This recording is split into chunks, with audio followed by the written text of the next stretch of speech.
I was wondering how far this was going to go. How far was this going to unravel?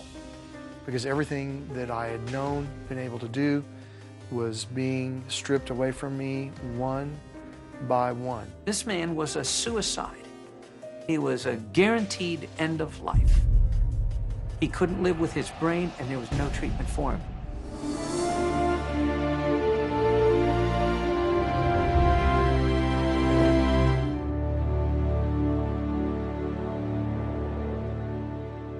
Four-year-old Dan Greathouse had recently been certified in scuba diving when he joined some friends for a dive in Arizona's Lake Powell.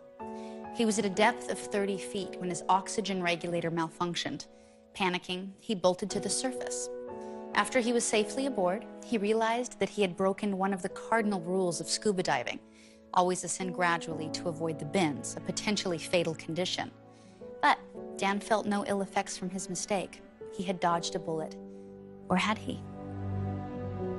I was born in 1957 in a little place called Portales, New Mexico. Dan was Jackson, my first child. He wanted to be a musician. I begged my parents to give me piano lessons. He was a trombonist in the band, and he was very active in music all of his life. Dan's junior year in high school began with great promise. He was doing well in his classes and working hard to improve himself as a musician. Then, without warning, tragedy struck. I had a best friend who was a fellow musician, committed suicide. It was earth-shattering to him that this young man would take his life. I did have a serious bout of depression, and I wound up going to a mental health hospital in Plainview, Texas. I would sometimes go out to his grave and just kind of pound my fists into the dirt, you know, being upset at him for taking his own life. And I used to say, why didn't you hang out to hear the next song that was going to come out? And I vowed very early on in my life that there would never be anything in my life that would ever happen that would warrant the taking of my own life, ever. His best friend's suicide left deep emotional wounds.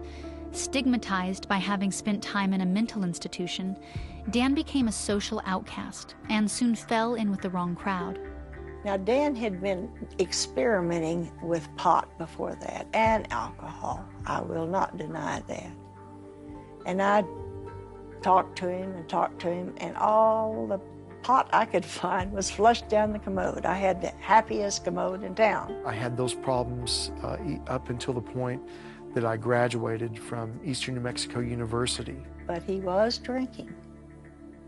And then all of a sudden, he decided he was going to quit drinking. Dan had been depressed long enough. It was time for a clean break. He resolved to take control of his life. August 1st, 1988 was my sobriety date from alcohol. That's when I began to really enjoy life. I was studying to be a teacher. I was kind of moonlighting to be a teacher to support my music habit. Now sober, Dan earned a BA in sociology, along with a certification to teach math and English. He soon landed a teaching position at a junior high school in Farmington, New Mexico. One day, when walking through the halls of Tibbetts Junior High, I saw a sign that was on the wall saying scuba diving lessons. I said, wow, that would be pretty fascinating for me. I did the bookwork for several weeks, and we did some training in a local pool, and I got my certification. We took a trip to San Carlos, Mexico, all together on spring break. I'd never been in the ocean. It was just unbelievable. I couldn't believe all the variety of life under the ocean waves. I just go, wow, this is something I could really do for the rest of my life. There was talk of an upcoming scuba diving trip to Lake Powell, which straddles the Arizona-Utah border. About 4 or 5 of us went over to one area of Lake Powell. The very first dive was very troublesome. The water was murky, and even though we paired up, as soon as I dove into the water, everybody just went their own way. I had been deep before, about 60 feet or so before in Mexico. And so I thought, well, I'll kind of go down 60 feet or so. And so I kind of went down an underwater ravine. And I was nearing the end of my time on the dive. So I went ahead and went back up to a much shallower area. I assumed it was probably about 30 feet deep. And at that point, my regulator malfunctioned into what is called a free flow.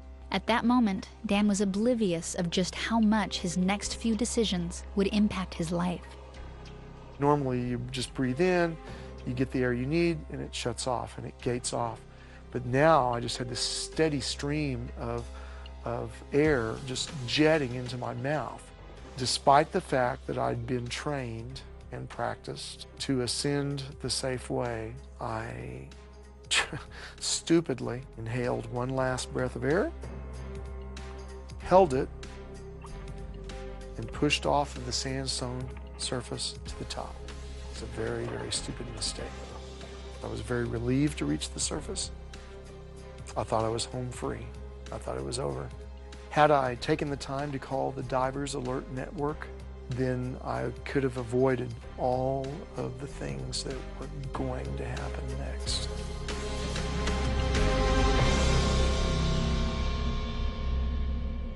Scuba diving in Lake Powell, Arizona, Dan Greathouse's oxygen regulator erupted, forcing too much air into his mouthpiece. He panicked, took a huge gulp of air, pushed off the lake floor, and rushed to the surface at an unsafe speed.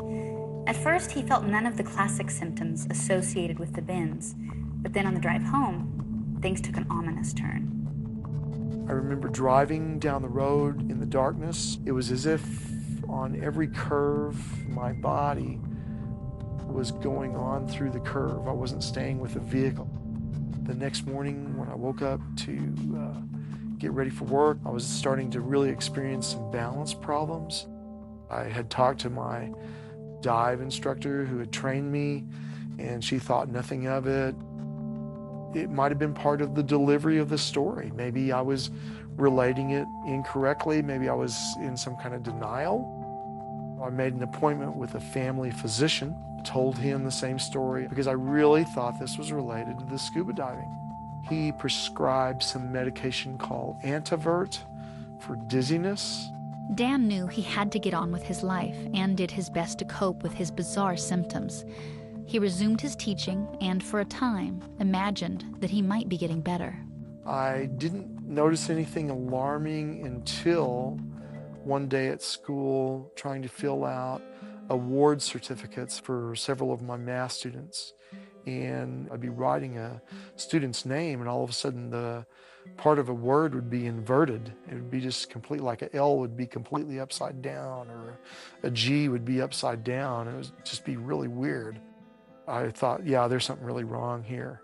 Somewhere over the course of the next 2 weeks, my parents were on a vacation in Mexico. My mom called me, and she became alarmed. His speech was slurred, real slurred. And I thought, what's going on? She decided to fly up and come see me. She spent the day with me. Dan was always sure-footed and could walk, but he walked holding on to a desk so he wouldn't fall. We decided to call the Divers Alert Network. We talked with a nurse who made arrangements for us to leave the very next day to go to Albuquerque. That started all the doctors. Oh, Lordy. We met with the neurologist the next day. I related to him the same story about the diving incident. He ordered an MRI of my brain immediately that day. I was hoping to hear from a doctor somewhere along the line, you know, Dan, you have decompression sickness. This is what's going on. This is what to expect. This is what to know. We went back to the neurologist that afternoon, and the best he could tell us was that I had some impacted sinuses and that I did not have MS. I did not have a brain tumor. I wasn't even cognitive enough to argue with him that I'd grown up all my life with sinus infections and never been affected to the point of not being able to play the piano, have slurred speech, or drive as crazily as I was. or have all these issues or invert letters. He searched for answers, but kept coming up empty. Consumed with anxiety, he feared he might be nearing the edge of sanity. Things started really going wrong for me. I had a piano in my house. I couldn't play piano tunes anymore that I'd always played. No matter how hard I practiced, my fingers were going to the wrong place. My speech was becoming so slurred that any of the recovery groups that I attended were not calling on me at meetings to share. He sounded exactly like he's drunk. Even some of his teacher friends thought he was drinking again. I would lose my place on the page of a book or on the page of a newspaper. I was constantly out of balance. The only time that I was not out of balance is whenever I was asleep. So I was sleeping more to avoid any balance issues. I was extremely irritable. I took Dan back home, and it just got worse and worse. This is when the nightmares started. Dan said, "I don't want to live. I will not go through life this way." And so I began perseverating on how I would kill myself in one shot and it would all be over with. And that's when I couldn't take it no more, and I called Ross to come up. I remember my mom calling saying, "Dan's in bad shape." I heard he was walking like he was drunk, and I knew he wasn't drinking. He'd even having a hard time carrying on a conversation. Dan hit rock bottom, or so he thought. I decided to check myself into a local mental hospital where I stayed for several weeks until such time that I was taken from there, handcuffed by an investigator and a policeman about murdering a woman in my neighborhood. Was that the extent of my brain damage, that I had murdered someone and I didn't even know it? Great House surfaced too quickly while scuba diving. His cognitive and motor skills began deteriorating. Doctors could not help him. Unable to function and feeling suicidal, he checked himself into a psychiatric facility. Then he got the shock of his life. He was fingered as a murder suspect. This woman was killed right close to Dan's house, and they started interrogating him. They photographed me like I was some kind of criminal, and they showed me pictures of some bloody clothes or anything. I never saw a picture of a body or anything like that. They were trying to get me to just go ahead and confess because they knew that they could make things a lot easier for me if I would do that for them. I was in complete shock that I was being questioned about a murder, and by now I didn't know what to believe. Had I really murdered somebody and I didn't even know it? Is that how unraveling my mind was becoming now? I didn't confess to it, but I had no idea about what was going on anymore with me. I was relieved to find out before the hearing started that I'd been cleared of all those charges, that I wasn't even in Farmington the day that the woman had been murdered. Though Dan had been cleared as a murder suspect, due to his psychological condition, officials tried to get him transferred from jail to a state mental hospital. That is where all the insane people are kept. We panicked. My husband said, there has to be something we can do. There is a hospital in Albuquerque, Memorial Hospital, that we can get Dan into for treatment to see what's going on with him. We thought there could be help somewhere. My husband said over and over, if man can put a man on the moon, they can certainly take care of my son. During his 30-day stay at Memorial Hospital, Dan was subjected to involuntary treatment with Thorazine, a powerful antipsychotic drug often used to keep schizophrenic patients under control. During this time, Dan's parents were referred to Dr. Paul Harch, a New Orleans physician known as a pioneer in hyperbaric oxygen therapy. We had been on the phone getting in touch with Dr. Harch. I finally said, Dr. Harch, will you take my son's case? He said, yes. bring him down. I met Dr. Harch for the first time. I was very impressed. He did some preliminary tests. He had global abnormalities. Dan was the valedictorian of his college class, who now was having a tested IQ of 101. He knew something was wrong. We sent him out to get a SPECT brain scan. It is a brain blood flow test for picking up cerebral decompression illness. And the radiologist called me up and said, "What is wrong with this man? This is a terrible brain scan." It looked like a piece of Swiss cheese with holes all in it. What he saw was a highly disorganized, irregular pattern of brain blood flow, something that you would see in a demented 80-year-old person. And I knew immediately what was wrong with Mr. Greathouse. And I said, "I'm going to put you in the hyperbaric chamber."